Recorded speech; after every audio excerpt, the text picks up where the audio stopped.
Perkenalkan, saya Rivaldo Siregar dengan NRP 3120500010. Saya dari kelas 2 D3 ITA.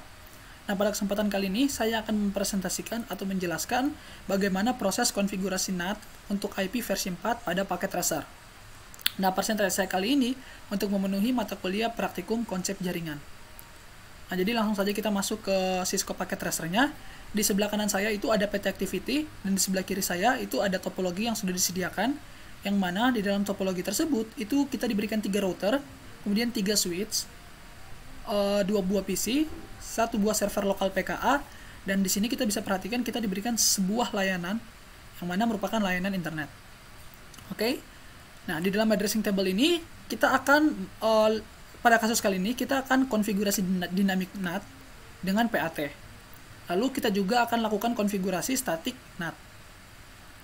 Nah, kemudian di dalam background atau skenario-nya, kita akan lakukan konfigurasi router, ya. Router yang dimaksud di sini adalah router 2 dengan menggunakan dynamic NAT dengan PAT. Nah, jadi router ini dia akan mentranslatekan address dari 3 internal LANs. Nah, internal LANs di sini adalah LAN 1, LAN 2, dan LAN 3. Ke dalam single outside address. Oke, kemudian langsung saja kita masuk ke instruksinya. Yang pertama di sini kita akan lakukan konfigurasi pada router 2. Jadi kita akan konfigurasi pada router 2 ini, teman-teman. Yang kalau sederhananya kita bisa katakan router 2 ini merupakan router inti atau router utama. Oke, kita masuk. Yang pertama di sini kita menggunakan name access list untuk permit, ya, atau memberikan hak akses address dari LAN 1, LAN 2, dan LAN 3 supaya diubah, teman-teman, ke dalam single outside address. Nah, namanya di sini kita akan buat namanya yang sesuai pada instruction, yaitu R2 NAT. Jadi namanya ini harus sama supaya dia match. Oke, kita masuk ke R2, kemudian kita enable dulu, lalu kita masuk ke konfigurasi terminal, ya. Kita masuk ke konfigurasi terminal. Nah, setelah itu di sini kita buat dulu, ya, karena kita menggunakan access list di sini, berarti IP perintahnya IP access list. Nah, di sini kita gunakan yang standar. Lalu kita buat namanya adalah R2 NAT. Di sini harus sama, teman-teman, biar dia match. Oke. Nah, sekarang kita akan permit atau berikan hak akses addressnya dari LAN 1, LAN 2, dan LAN 3. Nah, di sini kita akan permit ini, teman-teman. Oke, jadi kita langsung saja permit. Permit untuk LAN 1 adalah 192.168.10.0. Nah, kemudian di sini karena dia /24, kita menggunakan yang namanya wildcard bits. Nah, di dalam wildcard bits ini sederhananya kalau subnet dari /24 kan itu 255.255.255.0. Kalau dia masuk atau ditranslasikan ke dalam wildcard, dia menggunakan dibalik, teman-teman. Jadi 0.0.0.255. Oke, nah ini untuk LAN yang pertama. Kemudian untuk LAN yang kedua di sini kita tinggal ubah nih, teman-teman, 20, ya. Nah, di sini 20. Nah, ininya 20. Lalu untuk di LAN 3-nya itu sama, tapi kita ubah yang di sininya 30. Dia menggunakan slash yang sama, /24. Oke.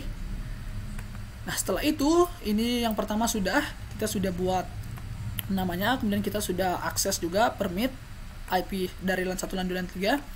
Berikutnya kita akan membuat NAT pool, ya. Kita akan membuat NAT pool dengan nama R2 pool. Jadi kita masuk lagi ke R2. Kita akan buat namanya itu R2 pool, yang mana pool ini dia seharusnya menggunakan IP address yang pertama dari address ini, teman-teman, 209.165.202.128/30. Oke, kita masuk lagi ke R2. Kita berikan namanya IP NAT pool. Sini R2 pool. Nah, di sini teman-teman perhatikan kita masukkan IP address-nya. Address yang pertama 209, ya, 09.165.202.128.129. Oke, 29 mati. Nah, di sini untuk N address-nya, karena kita hanya diminta untuk mentranslasikan ke dalam sebuah single outside address, jadi dia menggunakan address yang sama. Berarti 209.165.202.129. Lalu kita juga inputkan netmasknya. Netmasknya di sini adalah 255.255.255, karena dia /30, berarti 252. Oke. Nah, di sini sudah ya teman-teman, kita sudah selesai untuk yang ini, create pool name. Nah, sekarang kita akan lakukan konfigurasi NAT dengan access list dan NAT pool yang sudah kita buat. Oke, kita masuk lagi ke R2. Di sini kita akan konfigurasi NAT, jadi IP NAT inside a source. Nah, di sini untuk source listnya itu kita pakai yang tadi ya teman-teman, yang sudah kita buat itu R2 NAT.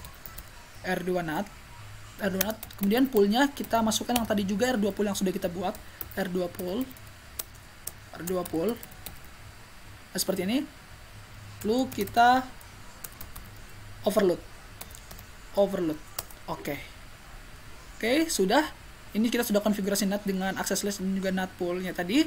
Sekarang berikutnya kita akan konfigurasi static NAT untuk memetakan server lokal PKA inside address ini ke dalam second address dari ruang IP address 209.165.202.128/30.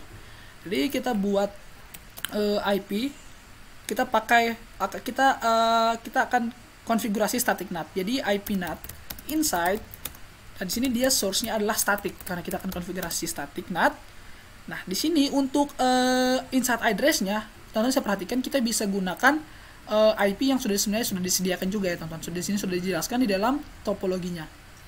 Baik, untuk inside-nya di sini berarti 192.168.20.254. Oke, kemudian kita masukkan juga outside-nya di sini 209.165.202.130. Oke, kita enter. Nah, di sini sudah ya teman-teman. Di sini completion-nya juga sudah 65%. Kemudian untuk instruction yang terakhir, kita akan konfigurasi interface mana saja yang berpartisipasi pada NAT atau NAT. Nah, jadi penentuan interface ini teman-teman, dia berfungsi untuk menentukan kesuksesan proses konfigurasi NAT yang kita lakukan. Nah, jadi untuk melihat interface-nya teman-teman, kita lihat ya sebenarnya di dalam R2 ini.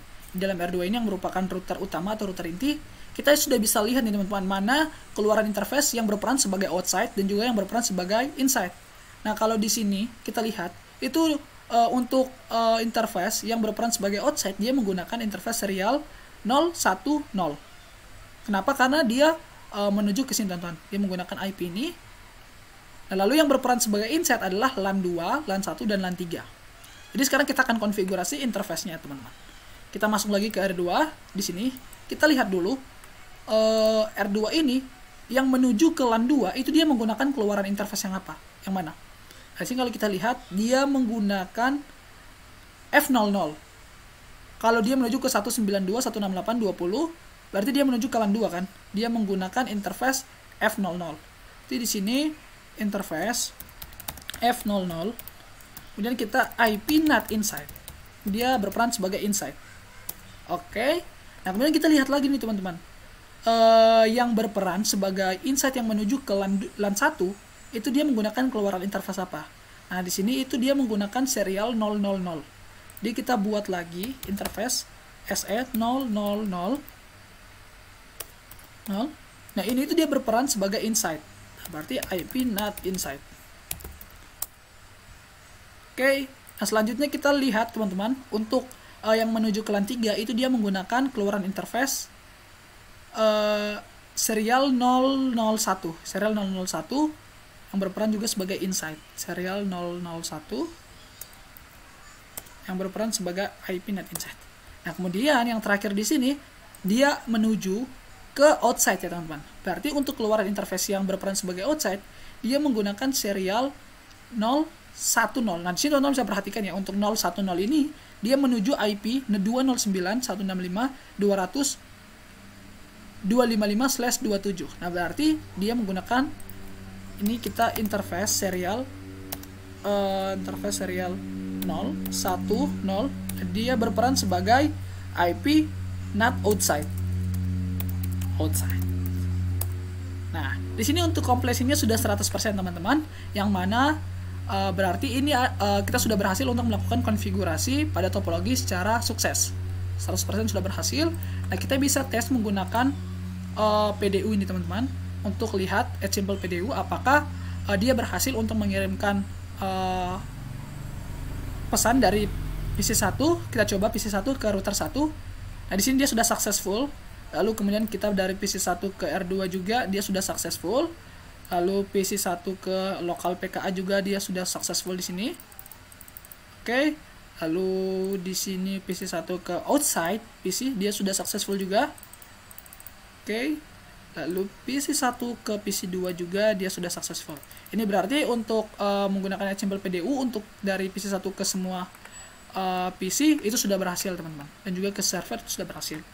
Nah, jadi ini sudah bisa saya katakan sudah sukses untuk melakukan konfigurasi NAT untuk IP versi 4. Nah, mungkin seperti itu saja penjelasan dari saya, yaitu bagaimana proses mengkonfigurasi NAT untuk IP versi 4. Apabila ada penjelasan saya yang mungkin keliru atau mungkin kurang tepat, mohon dimaklumi. Sekian dari saya dan terima kasih.